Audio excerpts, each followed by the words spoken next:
지금 이 순간에도 전 세계 어딘가에서 누군가는 한국행 비행기 표를 손에 쥐고 심장이 두근거리고 있을 겁니다. 그런데 그 설렘과 똑같은 강도로 한국을 떠나는 비행기 안에서 펑펑 울고 있는 사람도 있습니다. 오늘 소개할 주인공이 바로 그 사람입니다. 카자흐스탄 출신의 젊은 여성 유학생. 그녀는 한국에서 4개월이라는 시간을 보냈습니다. 교환학생 신분으로 도착했던 첫날, 그저 몇 달간의 특별한 경험이 될 거라고 생각했을 겁니다. 그런데 4개월이 지난 지금 그녀가 짐을 싸며 한 말이 있습니다. 왜 나는 진작 한국으로 유학을 오지 않았을까? 한국에서 보내는 마지막 한 주라며 카메라 앞에서 담담하게 말하는 그녀. 그런데 표정이 묘합니다. 들뜬 것 같기도 하고 이미 조금 슬픈 것 같기도 한데요. И это последний влог с Кореи.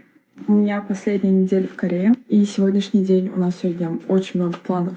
Нужно сходить на открытие поп-апа, на который меня пригласили. Также нужно сходить на максимальный шопинг.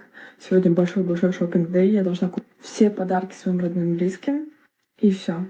И сейчас мы пойдем решать проблему нашей подруги. 이 영상은 그 마지막 한 주 동안 그녀가 겪은 모든 것을 담고 있습니다. 마지막 주의 첫 번째 임무는 바로 쇼핑이었습니다. 그것도 그냥 쇼핑이 아니라 자신의 표현을 빌리자면 최대 규모의 쇼핑이었는데요. 한국을 떠나기 전 가족과 친구들에게 줄 선물을 전부 사야 한다며 동대문 지하 쇼핑몰로 향합니다. 사실 동대문 지하 쇼핑몰은 외국인들에게 점점 더 유명해지고 있는 곳입니다. 수천 개의 점포가 미로처럼 이어져 있고 합리적인 가격에 다양한 한국 패션을 만날 수 있는 곳이죠. 그 규모만 해도 웬만한 유럽 도시의 쇼핑 거리를 통째로 능가하는 수준인데요. 그래서인지 한번 들어가면 2시간이 그냥 사라집니다. 실제로 2시간을 꼬박 돌아다닌 그녀는 가방의 절반을 선물로 채웠다며 지친 표정을 짓습니다. 그러면서도 아직 사지 못한 것들이 너무 많다며 혀를 내두르는데요. 그 긴 영수증을 펼쳐들고 카메라 앞에 내밀던 그 장면은 한국 쇼핑의 위력을 한 장면으로 증명해주는 것 같습니다. 카자흐스탄의 경우 이 정도 규모의 저렴한 패션 상권이 거의 없습니다. 수도 알마티에도 대형 쇼핑몰이 있긴 하지만 물가 대비 품질이나 다양성에서 한국 동대문과는 비교가 되지 않는다는 게 현지에 사는 분들의 공통된 이야기인데요. 그녀가 마지막 순간까지 쇼핑을 멈추지 못했던 이유가 여기에 있는 겁니다. Примерно я обошла одну целую часть Голдмола. Половина моей сумки забита подарками, другая половина это моя одежда. Но я не купила все, что я хотела, именно до сюда. То, что я купила, максимально смутно. 숙소로 돌아온 그녀는 그날 산 옷들을 하나씩 꺼내 보여주기 시작합니다. 오빠에게 줄 셔츠, 여동생에게 줄 원피스, 3살짜리 조카를 위한 아기 옷까지. 그런데 그 중간에 자기 자신을 위해 산 옷들을 입어보는 장면이 나오는데 그녀의 표정이 완전히 달라집니다. 흰 셔츠 하나를 입어보더니 인생 최고의 흰 셔츠를 드디어 찾았다며 감탄하는 그녀. 알마티에서는 집에서 입는 낡은 흰 셔츠 2벌밖에 없었다고 솔직하게 고백하더니 한국에서 이 옷을 찾았다며 진심으로 기뻐하는 모습을 보였는데요. 이틀째 되던 날 그녀는 친구들과 함께 영화관을 찾았습니다. Вы этого не видели. Мы идем на Головоломку 2. И мы идем в такой нифиговый такой кинотеатр, который находится в Локтевелл. У нас сейчас пересадки. 들어가면서부터 카메라를 놓지 못하는 그녀. 화면을 통해 보이는 영화관 내부는 그야말로 근사합니다. 그런데 그녀가 정말로 놀란 것은 영화 자체가 아니었습니다. 바로 영화관 화장실이었는데요. 카메라를 들고 화장실까지 들어간 그녀는 이게 정말 영화관 화장실이 맞냐며 감탄을 쏟아냅니다. 다른 나라였다면 하나도 이상하지 않을 그 깨끗함이 그녀의 눈에는 충격으로 받아들여진 것이죠. 한국의 공공 화장실 수준은 이미 여러 차례 해외 언론에서 다룬 주제입니다. 유럽의 경우 관광지 화장실을 이용하려면 대부분 1에서 2유로를 내야 하고 그마저도 청결 상태가 보장되지 않는 경우가 많습니다. 그런데 한국은 무료이면서도 대부분 매우 깨끗하게 유지되고 있죠. 그녀가 영화관 화장실에서 카메라를 꺼낸 이유가 바로 거기에 있었던 겁니다. 영화가 끝나자 그녀와 친구들은 눈물을 훔치며 나왔습니다. 인사이드 아웃 2를 보며 다들 울었다고 하는데요. 영화관을 나선 뒤 배우들의 핸드프린팅이 전시된 스타워를 발견한 그녀는 엑소와 김남준 등 한국 스타들의 손도장을 직접 자기 손과 비교해보며 웃음을 터뜨립니다. 핸드프린팅 크기가 너무 작다고 신기해하는 모습은 어느 나라에서 왔든 K-팝이라는 공통의 언어로 연결되는 한국의 문화적 힘을 보여주는 것 같았습니다. А чё у них такие маленькие ручки? Сухо? Эксо Сухо? Походу. Ким Джун Мён? Почему у них такие маленькие ручки?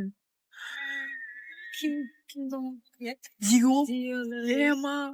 셋째 날 저녁 빗속에서도 그녀는 홍대로 향합니다. 우산을 쓰고 나온 그 거리에는 비가 내리는데도 불구하고 수백 명의 사람들이 버스킹 공연을 둘러싸고 있었습니다. 비가 와도 추워도 한국의 밤거리는 멈추지 않습니다. 홍대 거리가 그렇습니다. 새벽이 넘어도 카페는 열려 있고 거리 공연은 계속되고 사람들은 웃으며 걷습니다. 카자흐스탄에서 온 그녀에게 이 풍경은 낯설면서도 강렬했을 텐데요. 빗속에서 버스킹을 보며 환호하는 사람들의 에너지는 어떤 날씨도 막을 수 없는 한국 특유의 밤 문화를 그대로 보여주고 있습니다. 비가 와도 홍대 거리를 가득 채운 인파. 이 장면 하나로 한국의 야간 문화가 얼마나 풍요로운지가 그대로 느껴집니다. 마지막 날 그녀는 혼자서 댄스 클래스를 찾아갑니다. 바로 서울 홍대 근처에 위치한 1밀리언 댄스 스튜디오였는데요. 세계적으로 유명한 K-팝 댄스 크루가 운영하는 이곳은 지금 전 세계에서 댄스를 배우려는 외국인들이 몰려드는 명소가 되어 있습니다. 정말 너무 좋았어요. 다들 너무 예쁘고 움직임이 정말 멋있어요.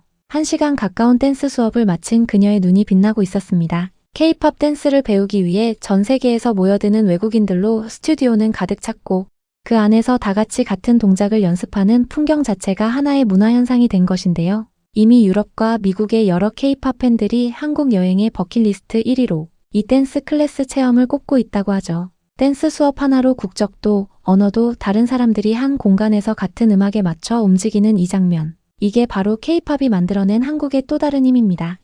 Мой дэнс-класс в One Million Studio закончился. Это было шикарно. Они такие красивые, они так классно двигаются. Сейчас я пойду что-нибудь покушаю и уже поеду домой. Встречусь с друзьями и попрощаюсь с ними. И соберу, наконец, все свои вещи. Эх, я буду скучать. 그리고 마지막 날 밤이 찾아왔습니다. 마지막 저녁 식사를 마친 그녀는 동국대학교 기숙사로 돌아가는 길에 카메라를 켰습니다. 솔직히 울고 싶어요. 마지막으로 동국대 가는 길이라는 게 믿겨지지 않아요. 이 사실을 받아들이고 싶지 않아요. 왜 이제야 온 걸까요? 왜 진작 한국으로 유학 오지 않았을까요? 카메라를 들고 혼자 걸으면서 흘러내리는 눈물을 닦는 그녀. 4개월 동안 이 도시에서 쌓아온 기억들이 걸음마다 밀려오는 것 같았습니다. 그리고 그녀는 한국을 이렇게 표현합니다. 마치 아주 고급 럭셔리 제품의 샘플을 써본 것 같아요. 나한테 완벽하게 맞는데 지금은 그걸 살 수가 없는 상황인 거예요. 이 한마디가 전부 설명해 줍니다.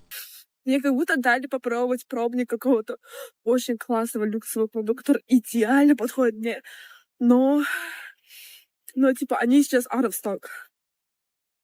한국은 그녀에게 단순한 여행지가 아니었습니다. 살아보니 자신의 삶의 방식과 너무나 잘 맞는 나라였고 그래서 더 아프게 이별해야 하는 곳이 된 겁니다. 출국 당일 한국을 겨우 마음으로 보내려던 그녀에게 예상치 못한 일이 벌어집니다. 인천공항에서 카자흐스탄으로 향하는 비행기에 탑승한 그녀. 그런데 비행 중 승객 한 명이 갑자기 산소 부족 증세를 보이면서 비상 상황이 발생합니다. 기장은 긴급 회항을 결정했고 그 상태로 비행기는 몇 시간 동안 연료를 소모하며 서울 상공을 맴돌다 인천공항으로 되돌아오게 됩니다. 2~3시간 동안 서울 상공을 돌며 연료를 다 쓰고 인천공항으로 복귀한 비행기.